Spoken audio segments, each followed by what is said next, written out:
Autos 1 is about your basic car upkeep. We end up talking about all the fluids that are in your vehicles at home. You even get to check them at home as we work on that stuff and see what's actually working inside your car. We do some basic brake jobs, but just beyond that, we get into a lot of electric vehicle stuff since that's really beginning to come onto the scene.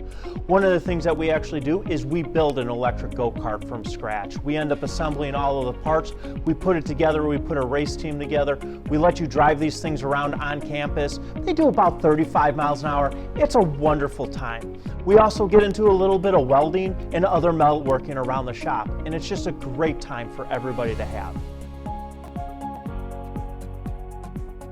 But now it's time for Autos 2. So what do? You get to come up with your own plans, your own ideas. We get to explore in the areas that you have an interest in, and we get to go explore deeper and deeper into things. For example, one thing we could end up doing is building a frame for the go-karts that we built. The electric go-karts, build it, convert it to gasoline maybe? Maybe we go do some of that stuff. Maybe we look at doing high efficiency racing or anything along those lines. Maybe you want to strip down one of the car engines that are here or get them running again because it doesn't work anymore. Whatever you want to look into, it's up to you and what you want to explore.